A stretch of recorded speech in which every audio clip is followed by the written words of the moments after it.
Donc, dans les vidéos précédentes, on a vu comment est-ce qu'on crée d'abord notre compte, comment est-ce qu'on crée la zone, comment est-ce qu'on crée les, les différents forfaits et comment on fait l'importation des différents codes dans l'application.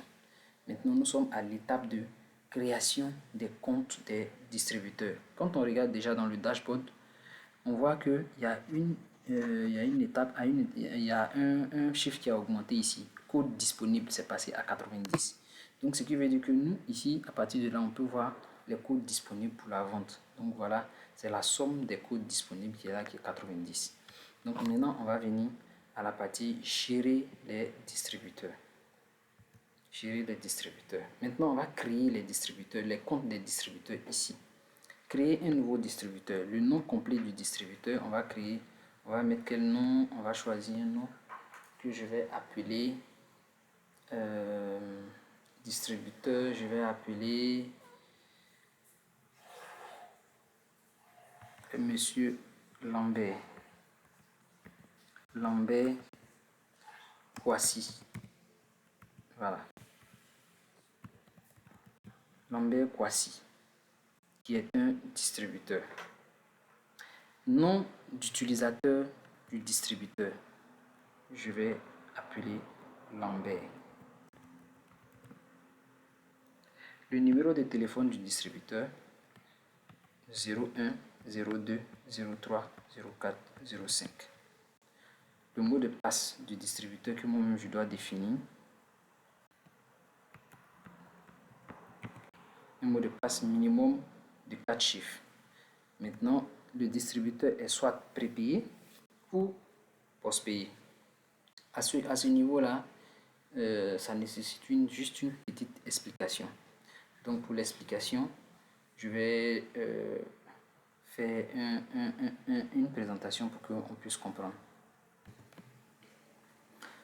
Donc pour pouvoir illustrer mon propos, j'ai fait ce petit tableau là pour vous dire quoi. Le distributeur prépayé, c'est un distributeur qui paye avant de vendre les codes. C'est-à-dire que le distributeur prépayé a un solde qui est égal à 0. Maintenant, avant qu'il ne fasse une vente, vous rechargez son compte. C'est-à-dire il faut que son compte soit rechargé pour qu'il vende. Donc c'est pourquoi il est prépayé. Il doit payer les codes avec vous. C'est-à-dire il paye un montant afin que son compte soit crédité. Et donc j'ai pris un exemple. L'exemple c'est quoi? C'est que lorsque le distributeur paye par exemple 10 000, alors son solde devient égal à 10 000 plus le montant de sa commission. Si sa commission est de 10%, les 10% de 10 000 qui font 1000 francs, c'est ce qui va apparaître sur son solde. Et à chaque fois qu'il va effectuer une vente, comment on appelle ça? C'est le solde de 10 000 là, de 11 000 là plutôt, qui va être soustrait, qui va être défalqué jusqu'à ce que le solde soit nul. Et quand le solde est nul, pour pouvoir effectuer encore une nouvelle vente, le distributeur doit se réapprovisionner auprès de l'administrateur pour que ce dernier puisse créditer à nouveau son compte pour qu'il puisse vendre. S'il veut augmenter sa vente, il peut passer de 10 000 à 20 000. Quand il passe à 20 000, automatiquement, son compte est crédité à hauteur de 22 000 francs si le pourcentage est de 10%. Et quand il vend, quand les 22 000 sont écoulés, il peut encore recharger 20 000 et à chaque rechargement de 20 000, il reçoit la commission et le montant de rechargement. Ça, c'est pour le distributeur prépayé. Maintenant, pour le distributeur post-payé. Un post-payé, c'est quelqu'un qui, par exemple, c'est quelqu'un qui n'est pas limité. Voilà. Dans le prépayé, il est limité au montant qu'on va recharger sur son compte. Mais le post-payé n'est pas limité. Le post-payé a la possibilité de vendre autant de fois qu'il le souhaite ou bien que le besoin se fait sentir. Il peut vendre autant de fois. Il peut vendre jusqu'à ce que l'administrateur décide de le stopper. ou encore l'administrateur décide de l'encaisser. Donc, si par exemple, il doit vendre sur 10 jours, quand il vend, au terme des 10 jours, le montant qu'il aura obtenu, tout le montant total qu'il aura obtenu va s'afficher.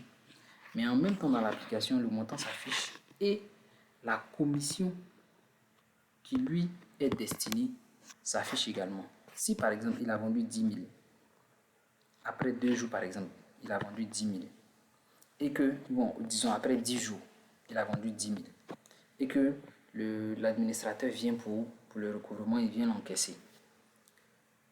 Quand il vient l'encaisser, il ne peut pas donner tous les 10 000.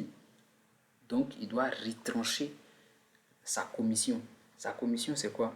C'est 10 000 moins 10% de 10 000 qu'il doit retrancher de la commission. Voilà, donc ça fait 9 000 francs qu'il va devoir reverser. S'il a vendu 11 000, là en ce moment, il fait encore, il fait le même procédé, c'est-à-dire 11 000 et 10% de 11 000 et il retranche dans la commission et dans le montant total à verser, et c'est ce qui est sa commission. Voilà, donc voilà un peu la différence entre les distributeurs prépayés et les distributeurs postpayés. Les postpayés, eux, ils peuvent vendre, et après, quand l'administrateur demande à faire son versement, voilà, sa commission est retirée automatiquement et le montant à verser s'affiche et il verse. Voilà, donc on va continuer avec les différentes étapes. C'était juste une petite parenthèse pour expliquer ce que veut dire postpayé et prépayé. Maintenant, on arrive maintenant à l'étape, donc le distributeur Lambert va être un distributeur en prépayé. On va définir sa commission qui est de 10% et puis on va créer son compte. D'accord. Donc le distributeur Lambert a son compte qui est créé.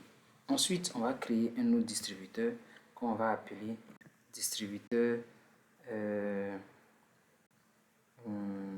dirais, Kone Fanta. Distributeur Kone Fanta. D'accord, on va créer un nom d'utilisateur qu'on va appeler Fanta. Numéro de téléphone 07 08 09 06 00. Mot de passe, on va définir un mot de passe. Et ensuite, cette fois-ci, elle sera en post-payé avec une commission de 15%. Voilà, on peut mettre 15% si on veut. Si on met 10%, on va mettre 10% pour que tout soit uniforme, pour qu'on puisse mieux comprendre. Et on clique sur créer distributeur Fanta. Donc le distributeur Fanta a été créé. Donc il y a un distributeur post-payé qui est Lambert qui est prépayé. Il y a un distributeur Fanta qui est post-payé. Voilà, une fois qu'on a créé les distributeurs, voilà, on peut revenir ici pour voir les distributeurs n'apparaissent pas ici. Voilà. Voilà, ici, on a fini de créer les distributeurs. Voilà, ici, aucune vente n'a encore été effectuée. Donc, on va venir toujours gérer les distributeurs.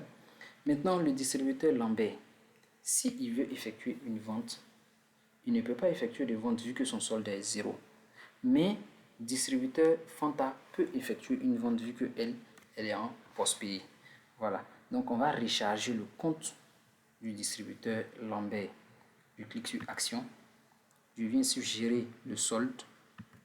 Et je vais créditer son solde. Donc, si par exemple j'ai crédité son solde à hauteur de 12 000 et que je me suis trompé, je peux revenir encore pour venir retirer 2 000 francs du compte. Donc, c'est pourquoi ces deux options-là sont là.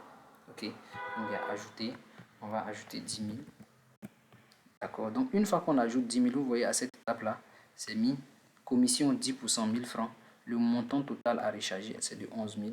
Et donc, description de, on peut dire, premier rechargement. Ok, je vais valider. Et une fois que c'est fait, le distributeur Lambert, on verra que son solde est passé à 11 000 francs.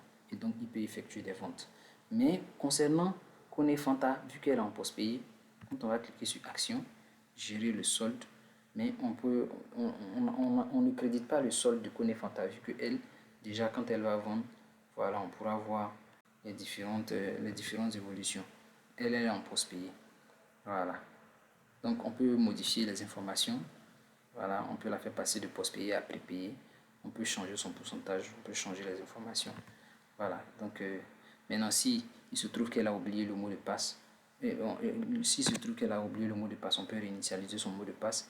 Maintenant, quand elle effectue des ventes et qu'elle finit de faire son versement, ce qui veut dire que les compteurs doivent être remis à zéro vu qu'elle va recommencer encore une nouvelle vente. Là, on clique sur réinitialiser le compte et tous les comptes tout son compteur revient à zéro et elle commence à revendre.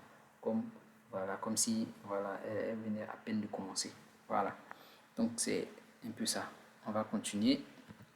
Maintenant, on va s'arrêter là pour cette vidéo. Et pour la prochaine vidéo, on va passer à la connexion sur l'interface des distributeurs.